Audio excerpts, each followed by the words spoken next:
మన రాష్ట్రంలో మీరు చూస్తే ఆర్థిక విధ్వంసం జరిగింది, అభివృద్ధి ఆగిపోయింది, వెసులుబాటు లేని పరిస్థితి ఉంది.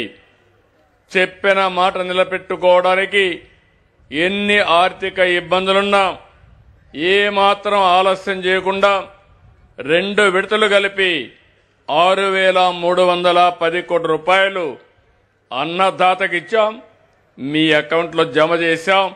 ఇది మా చిత్తశుద్ధి అని మరొకసారి మీ అందరికీ విజ్ఞప్తి చేస్తున్నా.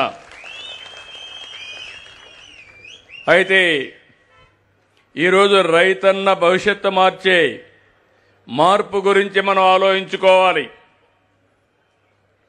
మీ అభిప్రాయాలు, ఆలోచనలు, అవసరాలు కూడా మనం చర్చించుకోవాలి, ఆచరణలోకి తీసుకురావాలి.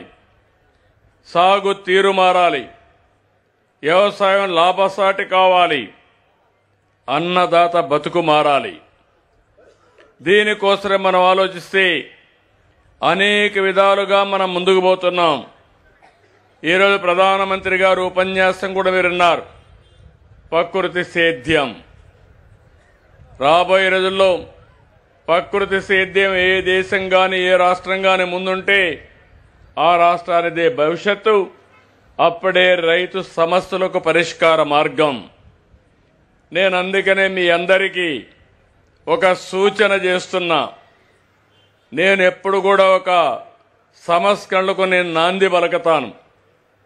ఈ రైతులంతా కూడా నేను కూడా ఒక రైతు బిడ్డ.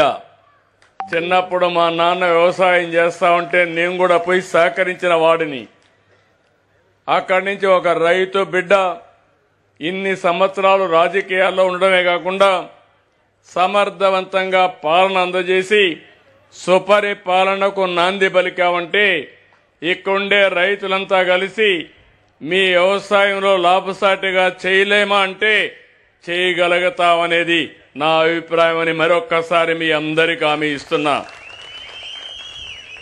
అందుకే ఈరోజు నేను ఒకటి ఆలోచించింది, ఒక 5 ప్రిన్సిపల్స్ ఇవి, పంచసూత్రాలు లేకుంటే పంచ మంత్రాలు, మీరు ఏమనుకున్నా పర్వాలేదు.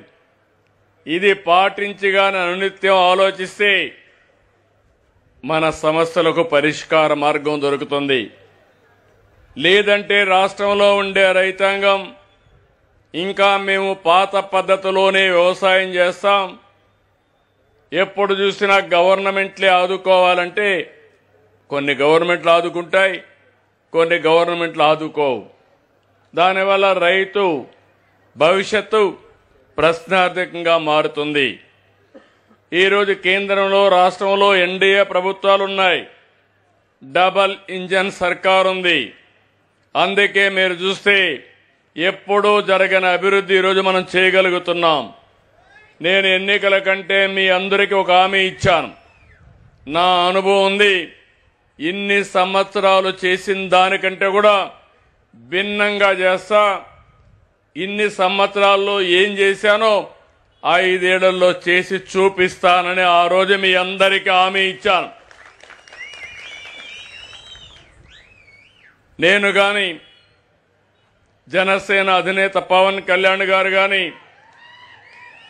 అదే మాదిరిగా బీజేపీ ముగ్గురు పొత్తు పెట్టుకున్నామంటే విధ్వంసమైన ఈ రాష్ట్రాన్ని పునర్నిర్మాణం చేయాలని, అన్ని రాష్ట్రాలతో సమానంగానే కాకుండా అన్ని రాష్ట్రాల కంటే ముందుండాలని ఆ రోజు ఒక మాట చెప్పాం. సంక్షేమం యథావిధిగా కొనసాగిస్తాం, ఇంకా మెరుగైన సంక్షేమం ఇస్తానని మీకు హామీ ఇచ్చాను. అందుకే ఈరోజు సూపర్ 6 సూపర్ హిట్ చేశామని మీ అందరికీ విజ్ఞప్తి చేస్తున్నా. ఇంకొక పక్క అభివృద్ధి చేస్తాం, ఆదాయాన్ని పెంచుతాం, పెంచిన ఆదాయం మళ్లీ సంక్షేమానికి అభివృద్ధికి ఖర్చు పెడతా అన్నాం. ఈ రెండు సాధ్యం కావాలంటే ఇంకో పక్క సుపరిపాలన. ఈరోజు ఇక్కడ చెట్టు కింద కూర్చున్నారు రైతులు, సెల్ ఫోన్ చేతుల్లో పెట్టుకున్నారు. ఇప్పుడంతా డీబీటీ అకౌంట్ మీ అకౌంట్కి ట్రాన్స్ఫర్ అయింది. ఇప్పుడే మీరు ఎవరికి పంపించాలంటే అక్కడికి పంపించే ట్రాన్స్ఫర్ మీరు చేసే అవకాశం కూడా ఈ చెట్టు కిందనే వచ్చింది. అది సుపరిపాలన అని చెప్పి మరొకసారి మీ అందరికి విజ్ఞప్తి చేస్తున్నా.